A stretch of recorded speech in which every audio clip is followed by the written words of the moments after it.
एक रिसर्च के मुताबिक ये चीज सामने आई है कि जो व्यक्ति 5 मिनट हर दिन भ्रामरी प्राणायाम का अभ्यास करे उसका ब्लड प्रेशर जो है वो नॉर्मल रहता है। साथ ही जो आपकी ब्लड वेसल्स में जो टेंशन है ना, उस टेंशन को कम करता है, जिसकी वजह से जो ब्लड का प्रेशर है वो बहुत ज़्यादा हाई नहीं होता, वो नॉर्मल होता है। साथ ही इस अभ्यास से आपकी जो कार्डियक मसल्स हैं उनको भी रिलैक्सेशन का मौका मिलता है। पैरासिम्पैथेटिक नर्वस सिस्टम पर इस प्राणायाम का बहुत ही अच्छा इफेक्ट पड़ता है।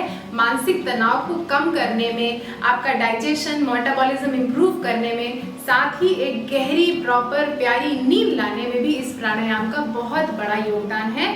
इस प्राणायाम का अभ्यास करने से आपके शरीर में हैप्पी हार्मोन्स रिलीज होते हैं, जिसकी वजह से आपका मन भी सही होता है, शांत होता है, और साथ ही जो भी हार्मोन्स का सिक्रीशन है हमारे पूरी के पूरे शरीर में वो भी बैलेंस होते हैं। तो इतना ज़्यादा लाभ होगा आप इस प्राणायाम का अगर अभ्यास करेंगे तो।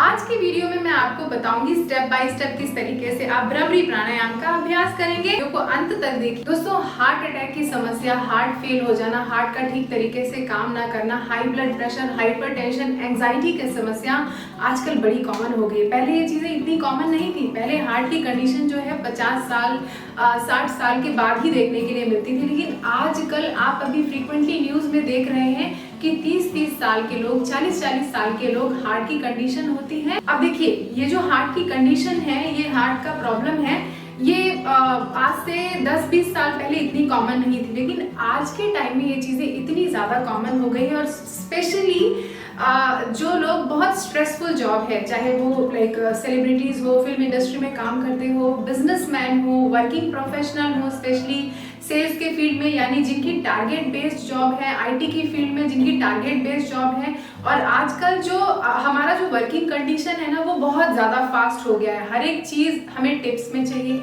हर एक चीज़ का रिस्पांस हमें तुरंत चाहिए, चाहे वो व्हाट्सएप हो, चाहे वो ईमेल हो, चाहे वो कॉल हो, हर एक इंसान को हर वक्त अवेलेबल होना है। अब इसका रिजल्ट क्या हुआ? इसका रिजल्ट हुआ एक्सेसिव प्रेशर, एक्सेसिव स्ट्रेस। जब एक्सेसिव प्रेशर, एक्सेसिव स्ट्रेस आ गया तो जो हमारी नींद की क्वालिटी है ना, वो भी अच्छी नहीं रहती, हमें नींद भी कभी कभी प्रॉपर नहीं आती, और इस स्ट्रेस की वजह से उस डेडलाइन को मैच करने के लिए हमें कभी कभी 12, 15, 18 घंटे तक काम करना पड़ता है। ऐसा बहुत से लोगों के साथ आजकल बहुत कॉमन हो गया है। तो ये कंडीशन का, जैसे कि मैंने मुख्य कारण बता दिया, सबसे पहला एक्सेसिव स्ट्रेस, दूसरा कि नींद का प्रॉपर ना होना, तीसरा खराब लाइफस्टाइल जिसमें कि खाने पीने का बिल्कुल ध्यान नहीं रहता, जो जरूरी पोषक तत्व है वो शरीर में पहुंच नहीं पाते, फिजिकली एक्टिव ना होना, एक्सरसाइज हर दिन ना करना, जो ये एक्सेसिव स्ट्रेस है। अब जैसे कि हमारा जो तंत्रिका तंत्र है, नर्वस सिस्टम है, इसी से हमारे शरीर का जो ताना बाना है वो चलता है। मतलब पूरे शरीर के कार्यकलाप है, चाहे वो दिल का धड़कना, फेफड़े से इनहलेशन और एक्सहेलेशन होना, सारे के सारे सेल्स, टिश्यूज, मसल्स जो है इसी चीज से जुड़े हुए हैं। तो चाहे वो डाइजेशन का होना, ब्लड का सर्कुलेशन होना, शरीर की रोग प्रतिरोधक क्षमता, तो ब्रेन इस तरीके से इन चीजों को कंट्रोल करता है। बहुत सिंपल लैंग्वेज में समझा रही हूँ। तो हमारे तंत्रिका तंत्र के सिंपैथेटिक नर्वस सिस्टम और पैरासिम्पैथेटिक नर्वस सिस्टम का यहाँ पे काम आपको समझना जरूरी है। सिंपैथेटिक नर्वस सिस्टम यानी जो हमें एक एक्शन मोड में लाता है, किसी को किसी भी काम को करना या उस काम के लिए अपने अंदर एक ऐसा पॉजिटिव स्ट्रेस डेवलप करना ताकि वो काम हो जाए। ये वही स्ट्रेस है जैसे एग्जाम के पहले आना, एग्जाम जब हो गया तो आप रिलैक्स हो गए, किसी मीटिंग या प्रेजेंटेशन को दिया और फिर रिलैक्स हो गए, कोई फेस्टिवल आ रहा है उसके पहले घर की साफ सफाई करनी है, वो फेस्टिवल आया और आप रिलैक्स हो गए। लेकिन वही अगर ये स्ट्रेस कंटिन्यूअस बना रहे और आप उस स्ट्रेस से बाहर ही ना निकल पाए, यानी सिंपैथेटिक नर्वस सिस्टम आपका हाइपर एक्टिव हो गया, वही जो पैरासिम्पैथेटिक नर्वस सिस्टम है जो हमें रेस्ट करने का मौका देता है, रेस्ट और रिलैक्स करने के लिए बहुत ही ज्यादा सहायक होता है। अब अगर आप सिर्फ एक्शन मोड में रहे और आप रेस्ट और रिलैक्स नहीं करें, इस चीज को और अच्छी तरीके से करने के लिए मेरे पास यहाँ पे एक रबर बैंड है। अब देखिए, सिंपैथेटिक नर्वस सिस्टम का क्या हुआ कि हमें एक्शन मोड में लाना। इस तरीके से जब ये रबर फैल गई यानी हम एक्शन मोड में आ गए, और फिर इसको जब हमने धीरे धीरे रेस्ट करने दिया, रिलैक्स करने दिया, यानी पैरासिम्पैथेटिक नर्वस सिस्टम ने काम कर दिया। तो स्ट्रेच हुआ फिर रिलैक्स हुआ, स्ट्रेच हुआ तो रिलैक्स हुआ।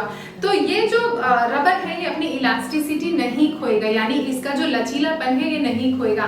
लेकिन अगर मैं इस रबर को सिर्फ और सिर्फ खींच के रखूं इस तरीके से और इस रबर को खींचा ही रहने दूं, एक्सेसिव स्ट्रेच करूं, खींचती जाऊं और ये अपनी इसी अवस्था में रहे, तो एकदम तो नहीं, लेकिन हफ्ते भर बाद, महीने भर बाद, कुछ सालों भर बाद जब इसको वापस से मैं छोड़ूंगी तो ये अपनी प्रारंभिक अवस्था में, यानी जहां पर ये था वहां पर ये कभी भी जिंदगी में वापस नहीं आएगा, ये अपनी इलास्टिसिटी खो देगा।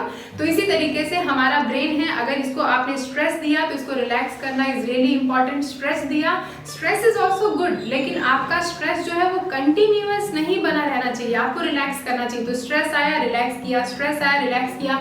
अगर यही स्ट्रेस आपका पूरा दिन, पूरा हफ्ता, पूरा महीना, पूरे साल बना रहता है तो धीरे धीरे करके बॉडी भी अपना गिव अप कर देती है। इसके साथ ही एक्टिव लाइफस्टाइल की अगर बात करूं तो बहुत से लोग एक्टिव लाइफस्टाइल या एक्सरसाइज को समझते हैं कि जाके हम जिम ज्वाइन करें, लेकिन अगर ऑलरेडी आपको कार्डियक कंडीशन है, अगर आपको पहले भी ऐसे कोई कार्डियक अरेस्ट हो चुका है, हार्ट अटैक की समस्या 1-2 बार आ चुकी है, या ऑलरेडी आपका ब्लड प्रेशर बढ़ा हुआ है और आप सोचे कि मैं जिम ज्वाइन कर लूं। आपने बहुत सी ऐसी न्यूज़ भी सुनी होगी कि ट्रेडमिल में दौड़ते जैसे अभी राजू श्रीवास्तव जी का अभी रिसेंट न्यूज़ आई थी और 1-2 और अभी न्यूज़ आई थी कि ट्रेडमिल में दौड़ते उनकी डेथ हो गई। लेकिन इसमें ट्रेडमिल का कोई भी कसूर नहीं है। बात यह है कि ऑलरेडी हमारी हेल्थ कंडीशन ऐसी है तो हमें ऐसे रिस्क जो है नहीं लेने चाहिए।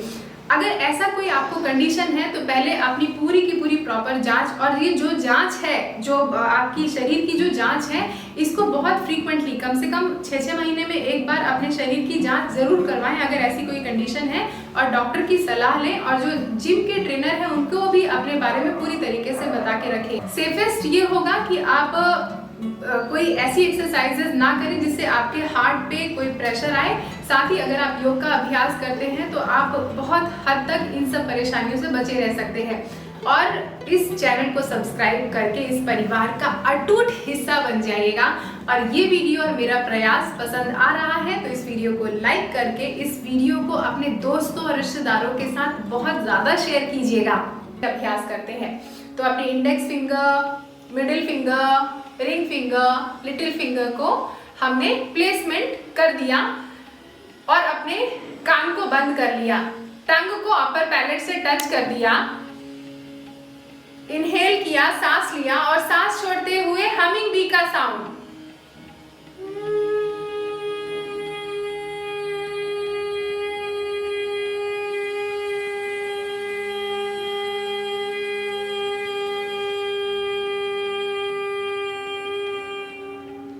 Second round.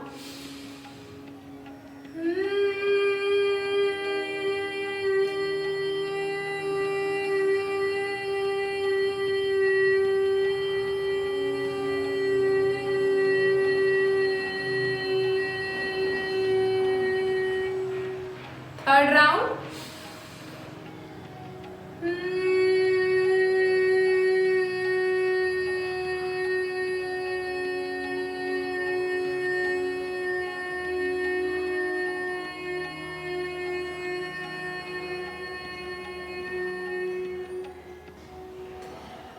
बंद रखें और अपने हाथ को धीरे से घुटने के ऊपर ड्रॉप कर दें। अपने ध्यान को सिर्फ और सिर्फ माथे पर रखें और कम से कम 10 से 15 मिनट शांति से बैठे रहें और जो भी इफेक्ट हुए हैं, जो भी चेंजेस हुए हैं, इसके इफेक्ट को महसूस करें। तो ये तो हो गया भ्रामरी प्राणायाम का अभ्यास। एक चीज का ध्यान रखिएगा, जब भी आप भ्रामरी करें ना, बड़े ही आराम से, इत्मीनान से, सुकून से करें। आवाज जो है बहुत जोर जोर की ना निकालें। कैसे? इस तरीके से नहीं, आराम से, ताकि ये आवाजों की जो वाइब्रेशन है इसको अपने फोरहेड रीजन पर महसूस कर सके।